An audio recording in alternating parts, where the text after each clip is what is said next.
$75 million in sales on opening day, $228 million in secondary sales in 3 days. You know what we're here to talk about. Moonbirds. Kevin Rose's PFP project has exploded. We're going to cover exactly what's happened and what the future for Moonbirds looks like. You don't want to miss this show. It has been a crazy, crazy 3 days. But before we go into that, let's talk about our GOAT Vault. Last show, $71,524. Today, we are down 2.21% in the vault, but still sitting strong at $69,940. And for those of you who don't know what the GOAT Vault is, it's our way of rewarding you, our loyal subscribers, by locking away some pretty fancy NFTs into the vault that's only going to be opened when we hit 5,000 subscribers, which is rapidly approaching. Stanley, I don't know if you've been watching the numbers, but they're going up pretty quickly. So thank you to all of our fans. Smash that subscribe button.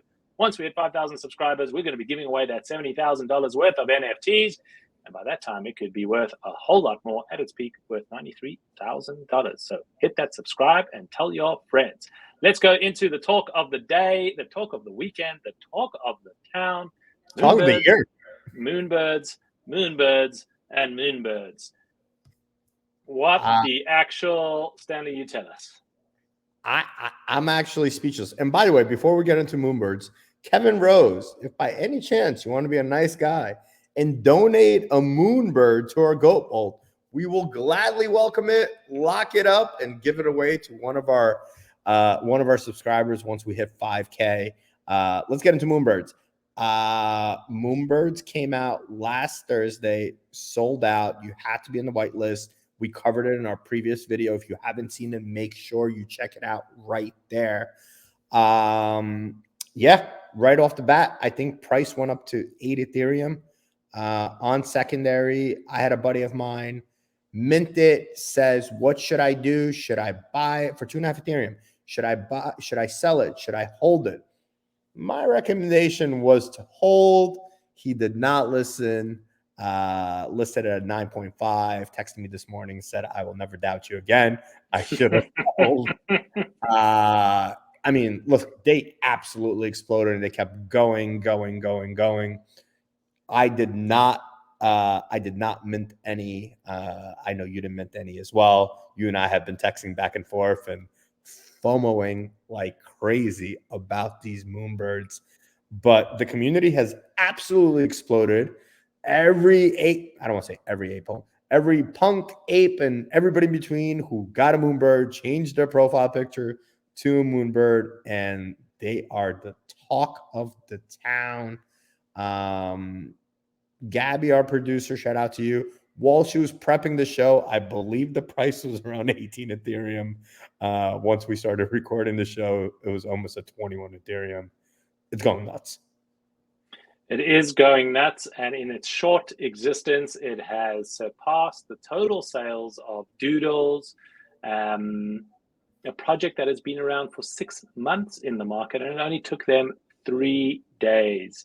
In the last 7 hours, Moonbirds has done more volume than Bored Ape Yacht Club, Mutant Ape Yacht Club, Azuki, Beans, Punks, Doodles, and Clonex combined have done in the last 7 days. So that tells you something about the excitement of this project and the hysteria that is around the birds. So what could this mean? Why is the community so excited about it? Is it just hype? Is there some substance behind it? Well, I think there's a couple of things that are at play here. We've seen projects like Pixelmon, if you remember good old Pixelmon, sell out for $75 million with an anonymous team, and it did an art reveal, and it was the worst thing that the community had ever seen. So that tells you one thing. It told you one thing, that there was huge demand for things that could be epic and game-changing. And a lot of disappointment when the art reveal came out and saw that, well, this is bullshit and this team actually cannot deliver. On the other hand, you have the people like Yuga Labs who have consistently executed and built a multi-billion-dollar brand. And what you're getting here with Moonbirds is a team like Kevin Rose, person who we spoke about in our previous show, is a well-known entrepreneur, has built big consumer brands before, and people going behind him and saying, well, If we want to be like the next Yuga, we need founders who can execute and can execute quickly. And what may look like a 3-day drop is actually a 5-month in the making drop, because Kevin Rose's community called Proof Collective existed before Moonbirds, and in their short 5-month time have done some pretty innovative things that have increased that floor price from 1 ETH to 90 ETH. So people are saying, well, if he can do that there, well, then surely he and his team can do that over here. So what you're seeing is now people saying that this is the team to back, and now they have $85 million, 75 from the primary sales, and 10 million in royalties to go out and do it. And what they're saying is that all of that money is going to go back into this project, and they are here to build the #1 spot. And people are saying, well, take my money, I believe you, and take it quickly, because that's what's happening over here. Yeah. But I just want to caution, and I've been cautioning for some time, and I've been wrong this whole time. So I'm going to put that disclaimer in, because I've said to Stanley, I'm not buying yet. I'm going to wait for it to come down. And every day I'm hurting that it has not come down. But we have seen with every single market, what goes up must come down. And where that has happened, well, Azuki was at 32 ETH not so long ago. It's now trading at 24 ETH. We saw Bored Ape Yacht Club climb and come back down. This type of hysteria always ends in some kind of correction. There is one caveat, though, and that is a little thing called nesting. Tell us what nesting is, Stanley, and how that may impact things. So nesting is you actually lock up your Moonbird for a specific period of time, and you cannot touch it. You cannot sell it. You cannot do anything with it. So you're taking those NFTs out of circulation, which is going to bring the demand up because there's less supply, which is a very, very smart mechanism. And to counter kind of what you said, and I don't necessarily disagree with you, but if you look at it from a different perspective, there's a lot of ship projects out there, and pardon my French, I'm not going to call them out, that are, that are selling for multiple Ethereums with promises of doing things that they might never be able to do. And some of them have really good teams. Those really good teams are just because they worked at really good companies before, right? And we might know who their names are. We've never actually seen any of these people execute. We've seen Kevin Rose execute. Gary Vaynerchuk, who's considered one of the biggest gurus in the space, somebody took out a tweet that said Kevin Rose told Gary V about punks, about crypto punks, and Gary and COO Ryan Carson gave Gary Vaynerchuk his first speaking engagement. Gary V said truth. I mean, this is a real deal team. So if you look at it from that perspective, and you're holding, a blue chip project that hasn't really done much, but has the team and the potential to do it, it might make sense to diversify.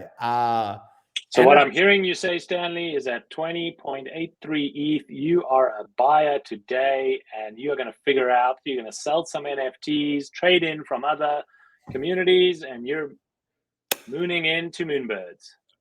I mean, look, here's the thing. NFT Goats, good friend of the show, who's badly trying to get me into this project. He was lucky enough to mint a rare, then went and bought 3 more in secondary. Here they are.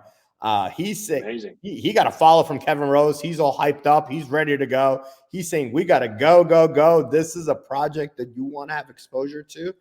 And I mean, look, I don't disagree. My strategy has always been I'm a long-term holder.